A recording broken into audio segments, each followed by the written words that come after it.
Everybody, this is Keith and welcome back to my channel. Behind me is a 1996 Subaru Sambar DS2 or Dias2, D-I-A-S-2.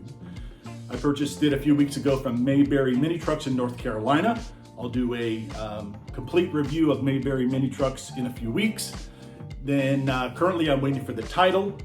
And once I get the North Carolina title, I get it registered and get the license here in Virginia, get her out on the road. I'll do a full review of Mayberry Mini Trucks at that time. So again, 1996 Subaru Sambar, 25,000 miles. This van is in absolute beautiful, beautiful shape, given the fact that it's 28 years old. So K-Trucks are obviously the mainstay over there in Japan, in your cities, your larger cities. Very, very small vehicle, very, very short wheelbase. I am 6'3", and as you can see, I am much taller than the vehicle is. Now this vehicle rounds up a little bit, kind of a little hump, and the reason for that is the crystal roof, and I'll show you that maybe in the next video. But for the most part, there is a sunroof over the driver's side, and it is a right side drive. So my steering wheel's over here as opposed to over there like you'd have here in the States. These are very popular in Japan and all the other major cities because of the population density and the fact that the roads are so narrow. A very short wheelbase, very small vehicle, and a very popular for delivery and just basically going around about town. 25,000 miles and it's 28 years old. So you can do the math. It wasn't driven very much, so excellent shape. And they're becoming very popular, even more and more popular here in the United States for kind of that exact same reason. A lot of vehicles, most of your vehicles that come across that are imported are K-Trucks. You can look up K-Trucks on the internet. It's a tiny little truck, so you take basically the front of this, behind the passenger seat and the driver's seat, you just chop it off and you make it a little flatbed truck. Very, very good for farm use, going to Home Depot, Lowe's, whatever, throwing a bunch of gravel in it, a bunch of mulch, a bunch of lumber, and folks using them around farms, mulch, dirt, cattle, whatever you want to put in the back of your truck. There are a lot of states that do not allow these on the interstates. There's some states that do not allow these type of vehicles to be registered at all, but in Virginia, there is currently no law or no regulation against driving these vehicles on the road. Now, this 600cc engine, little supercharger, this will get up to highway speed and then some, but with such a small wheelbase and such a small vehicle, I am not gonna take this out on the interstate. I'm not gonna take this up and down 95. It would do fine, but I can't imagine being passed by a tractor trailer and not being halfway blown onto the shoulder, let alone, driving, in poor weather conditions. So this is something that I am going to go just around town, not even a daily driver. I'm not gonna put a lot of miles on this. It is in absolutely fantastic shape. I'm gonna make a few modifications and then maybe a couple years down the road, I might go ahead and sell it.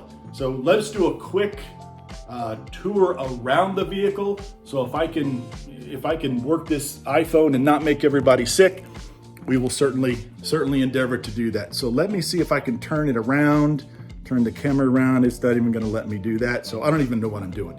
So here is the vehicle itself. Very, very short, very, very small wheelbase.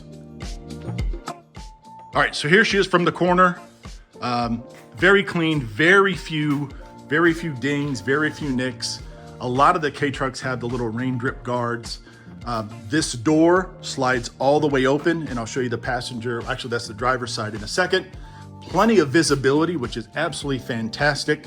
I got the hatch up, doing a couple engine replacement parts. Those seats go down. And here is a view of the little 4-cylinder engine. Now currently, I am going to replace the manifold cover, the heat shield that goes over the manifold.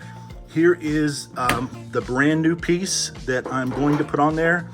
The issue with this particular part is that these bolts have been on here for 28 years and they've been subjected to a lot of heat, and these things do not want to come off. I'll do a more detailed video on how I'm getting these bastards off, but PB Blaster is your friend, as well as impact wrenches and a lot of other tools. This is these things are on there super tight. So we'll get back to that at a different time.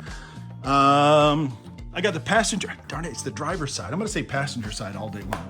So here is the driver's side door, sliding glass door.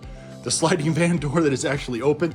This is the interior. The interior is impeccable shape. Whoever drove this, they did a tremendous job keeping it clean. Look, I mean, 28 years old, look at this. I mean, underneath, I mean, this is like right off the showroom. All right, we got rear heat, and these seats lay down flat. These driver seats actually spin around. They also lay down flat. If you ever wanted to sleep and not be very comfortable, those actually would recline into a bed, I guess.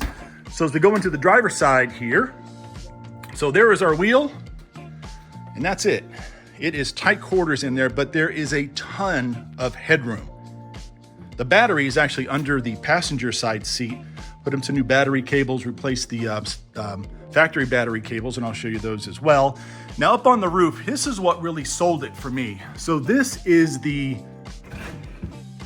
sunroof for the driver passenger side. And this little thing, the little latch comes up and you can, get fresh air, and that sort of thing.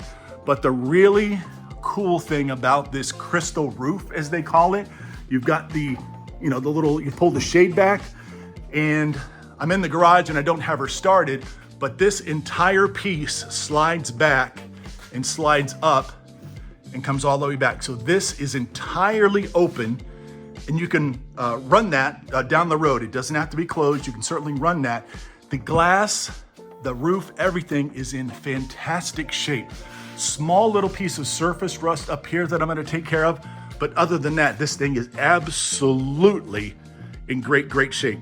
Power steering, 4-wheel, all-wheel drive, power windows.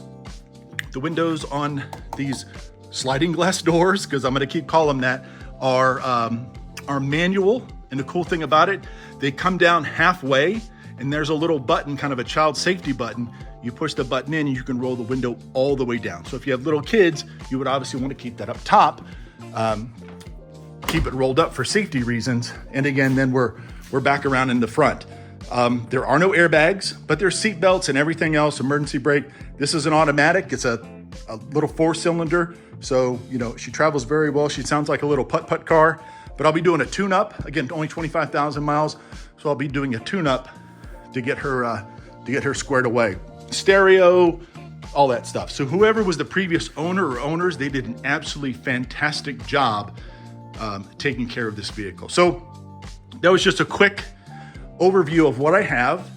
And if I can learn how to edit these things, I'll get it up on my channel. And again, I'll be doing some more detailed videos of these as well. So plenty of owners, plenty of mechanics on YouTube. You can look up K-Trucks, K-E-I, trucks, vans, most of the Mitsubishi, Subaru, Honda, they all have van versions as well. All right, folks, I appreciate you stopping by, and we'll see you on the next video, and we'll do some more updates.